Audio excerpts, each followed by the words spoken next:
Good afternoon, everyone. My name is Jared, and in this video today we are going to focus on how to replace the tilt mechanism in a 1997 Ford Explorer front driver's seat.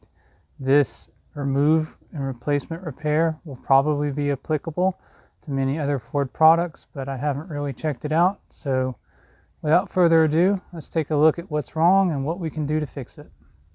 On the left here, kind of get this closer, we have our broken mechanism. And what is broken is not the mechanism itself, but actually, we get in real close, it is the tilt handle. So you see, I tried to make a repair with some epoxy putty that did not work well. Here is the other half of that. So as you can see, what I tried to do was something kind of like that. Did not work out very well. Now, I did some homework, and it turns out that on many years of Explorer, this was a common failure.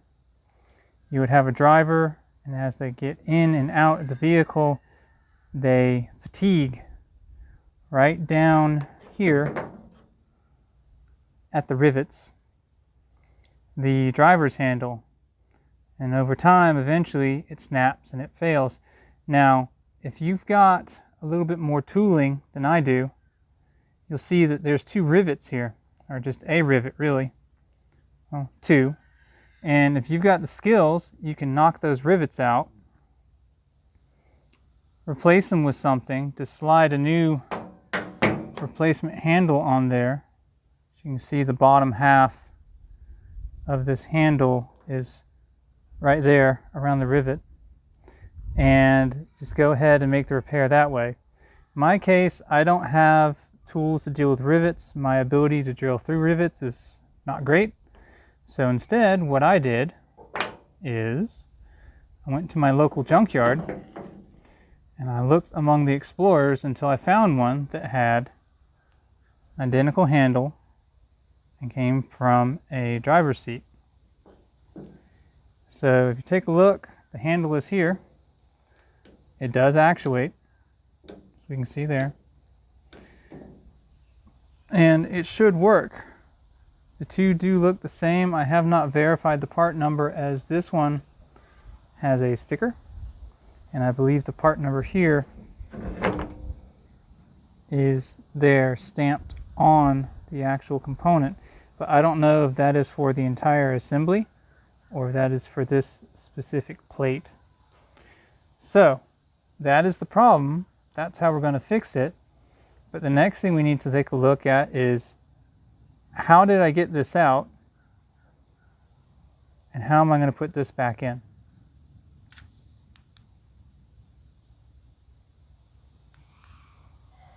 So this is the seat in question that we are repairing. This is a 1997 Ford Explorer front driver's seat. It is power, 8-way. And the reason why I grabbed it is this is going to wind up being transplanted into a 1994 Mazda B3000, but that's going to be the subject of a different video. So as you can see, I have already partially lifted the actual leather in order to extract the tilt mechanism, which goes here. Fortunately, can't quite get the light I want. But the tilt mechanism bolts in here. There are two bolts. Let's see if I can do this here. There are two bolts. One is there. One is there. Those are for the lower part of the bolt. And then there are two bolts here. There is one right there where my thumb is. So you can get that in focus. Oh, come on. There we go. That's a little better. And then there is a second one that is hidden about right here behind the leather, which is why you have to lift the bottom of the seat in order to get access to it without damaging the seat. So again, can't quite get the light I want, but right there. There we go, we have light, but I don't have the correct angle. Kind of oh, there we go. So as you can see, there are two there, and there's two at the bottom. And the only way you can get to this top bolt hole, is by at least partially lifting up the leather seat. The only other way you would do it would be able to punch a hole through the leather or cut it. I didn't want to do that. And the way that you roll this up is that there is this plastic clip. This is the one for the back. Let's see if I can get the one for the front here. There it is. And then this is the one for the front, and they are locked together. So this I pulled through the front, but you push it through the back where my fingers are, and then it locks in with this one. And that is what really holds on most of your seat. Now there also are some metal rings called hog rings that are holding this to the actual seat structure behind here. And I think there's a few up here, but that's outside the scope of what I'm trying to do. So that being said, we now know where we need to bolt it in. So let's get started on that. All right, in order to work on this, you don't actually need a huge amount of tools. You will need a 3/8 ratchet. You will also need a 13mm wrench. I primarily, in this job, am going to use the flexing ratcheting head here. You could use a 13mm socket, but it's going to be a little harder because you're going to have clearance problems. You are also going to need a T45 Torx right here. Now you can get these in different flavors, but you need a T45 size because you have to be able to drive this bolt, which is the one that is hidden at the very top, and it's a bit of a pain to put back in. Your other bolts are standard 13mm hex heads. Nothing too fancy.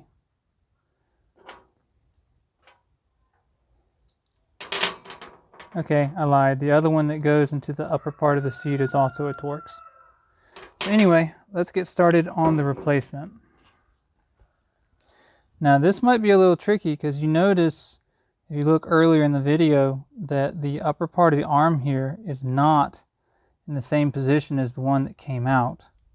So this one is cocked forward, and because I don't have it mounted against anything, I don't really have the ability to move it unless I put it in a vise or something like that. And I'm hoping I'm not going to have to. Anyway, let's get started. So you're going to want to have, there is some plastic trim here. I have already pulled it out of the way. Be mindful that part of what holds the trim in is this screw right here. And actually, I need to take the screw out of that. So I lied. You're also going to need a Phillips head screw. Let me go get that real quick. All right, and I'm back. So we need back this up a little bit. So I've got some room to work. You guys can actually see what's going on. Come on, camera. You can do better. All right. Maybe not. This is the first video I've tried to make, so things will smooth out as I learn how to do this better. All right, so now that that's out of the way, you got to be careful with the upper part of the seat, because right now the only thing that's holding it is there is a pivot on the other side, but it's not really bolted in. So we want to grab the correct bolt firstly, and then try to get it started with our fingers. which is a wee bit tricky. So many bits trying to move, but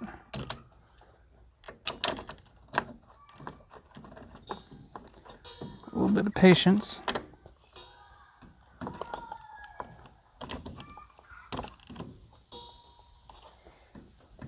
Appears we got it on. So we'll go ahead.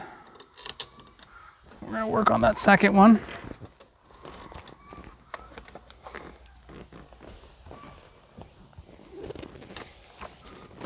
All right. Where are you? There you are.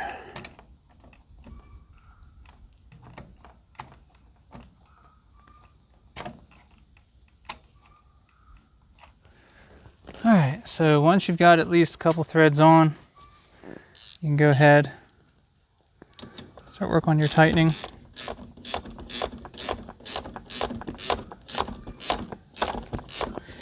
Now, word of advice to aspiring mechanics out there, generally when you tighten things and there's multiple bolts, you don't tighten one all the way down and then tighten the other bolt all the way down. You're going to wind up with something out of alignment.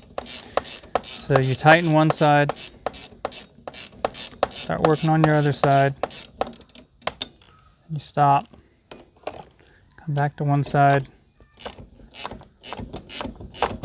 work on it a bit, come back, switch sides, work on it a bit.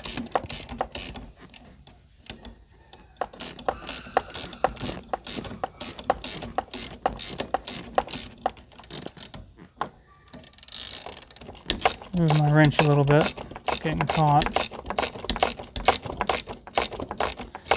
So as you can see on the upper there, we're going to have to fight with the upper a bit.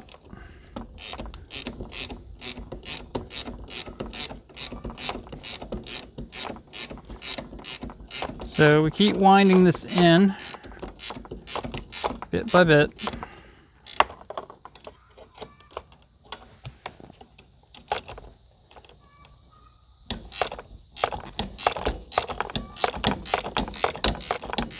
See, that was a little tight for a second because I'd wound the other bolt in too far.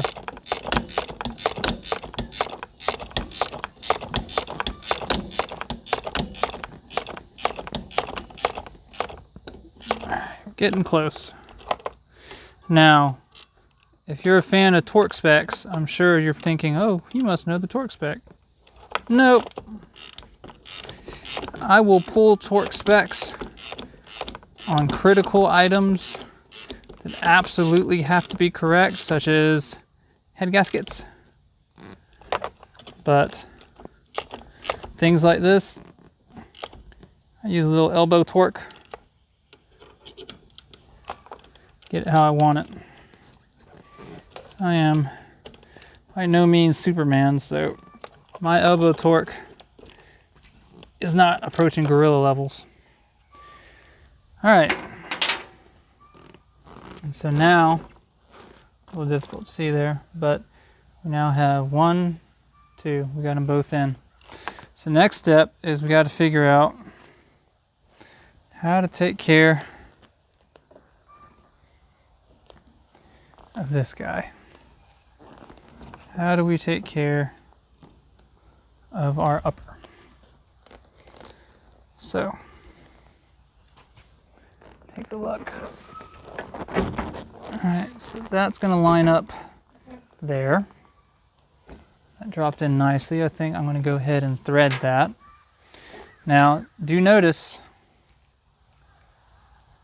our Torx bolts are not the same. The one that has a fat collar on it goes up top. The one that looks like a standard bolt is the one that feeds into the bottom.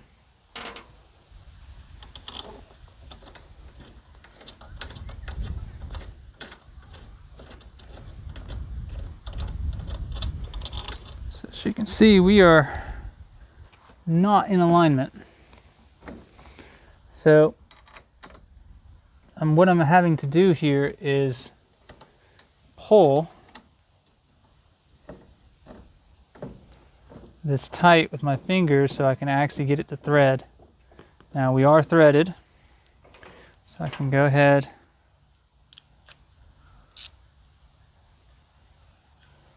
switch to my Torx.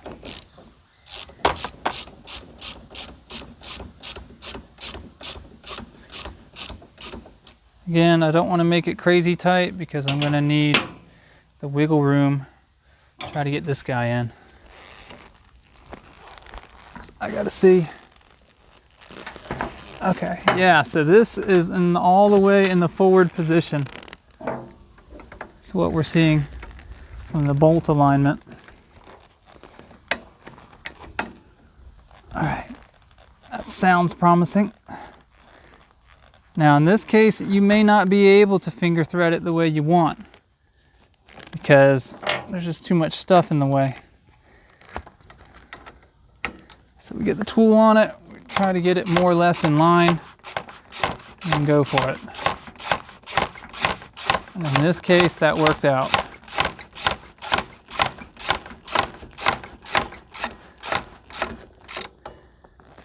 Just like that. All right, so now come back, get this tight.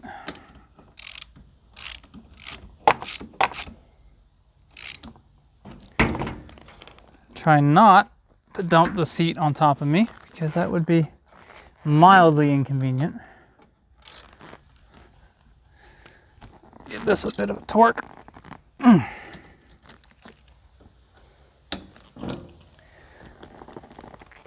All right, so it should be, I can pull this lever and look at that. We now have a functioning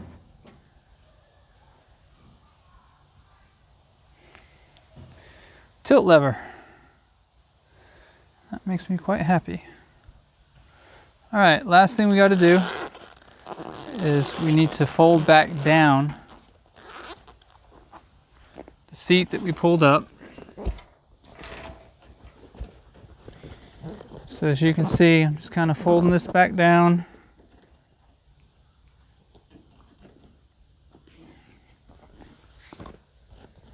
And then I got to feed, move the camera slightly here. I need to feed this right here through the seat like so that I can get it to lock up with its partner. It's already sitting in the back. All right, that actually looks pretty good. So pull this up so you can see it. The partner is this black strip where my finger is. And then here is the mate that needs to lock in. And let's see if I can do this without killing myself here. All right. Spin this over. All right, I'm gonna pick you guys up and show you what we're looking at. Probably gonna have to put the camera down and do this two-handed. But we have, this is the piece from the back. This is the piece that is from the bottom. It's two interlocking L's, as I like to call it. All we need to do is get this started and then it should drop right in. So I think what I'm going to do is I'm going to pause the feed and then I'm going to fight with this, get it in, and I will show you the results. Alrighty, so I actually was able to win that fight pretty fast, and this is what I did. So I'm going to pick you guys up. Apologize for the turbulence. I'm not an airplane pilot. So what I did is I went ahead and I tilted the seat, as you can see. I tilted it all the way forward. And then what that let me do, in fact, let me see if I can just undo this, maybe redo it so you guys can see. So what that let me do is I took the top and I was able to push it down. And that let me pretty much get the entire assembly to drop in like it was supposed to. No, it's locked good now. Yeah, that's not coming back off. My luck, I'd break it. So anyway, that is how you get that back in, or that is my suggestion to do so. Fold the seat all the way forward. It gives you a lot of access to get these two locked back together. And now that those are locked back together, we got one more thing we got to do. As you can see, our trim or our controls for the seat is still very much loose. We need to go ahead and fix that. If you, again, I'll pick you guys up. So we've got a screw hole here where my finger is. We have the screw hole I mentioned earlier, right there. And then there is a locking clip. As you can see, the clip has a hump. You move it forward, you drop it, the clip in the hump. That takes care of the front. So let's see what we can do about this. Got my screw. Not sure if, taking a look at this assembly here, and while there is a screw hole there, I do not actually see where the screw hole goes underneath. So what I'm going to angle for is to reinstall screw in the back.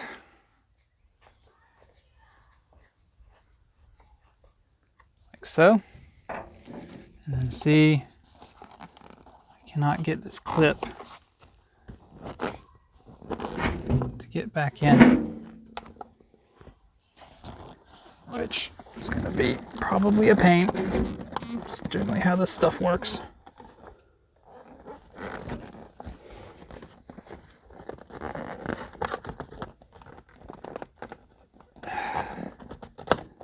Oh, that sounded, nope, it lied. It lied like a dog. All right, so we're going to send her sideways here. And if you've ever wondered what the guts of a seat track looks like, well, now you know. The seat, for those who don't know, how this works is the seat sits on top of 4 bolts. Pick you guys up again. All right, so if you're ever wanting to pull a seat off of the rail, at least on Fords, there's one there. There's going to be one here. And then down here, getting down low, got one there. And a little hard to see, can't quite get the angle, but one there where I'm pointing with the screwdriver tip. Now, I'm not fooling with that today. Well, at least not in this video. So we're not going to worry about that. We're going to worry about getting this tripod back up. Okay. So, there is a metal bracket that is supposed to go there. Let me get my light.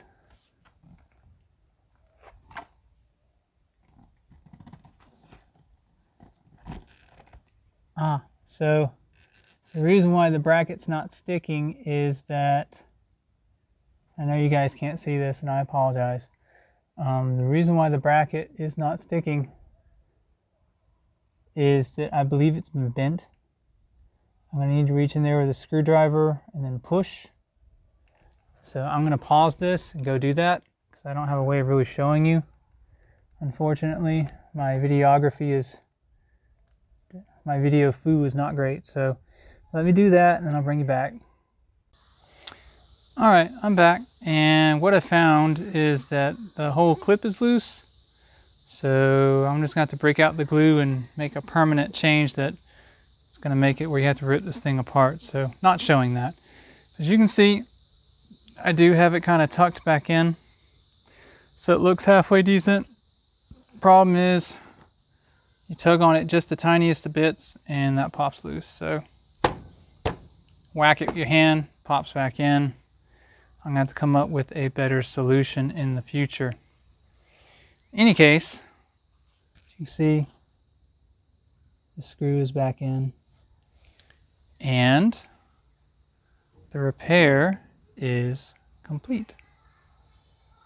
So let me put you back down real quick. Spin this around. All right.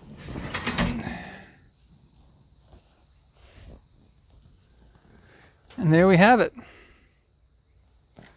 And the seat doesn't look like much. It's still decent, at least to me. This is going in my work truck.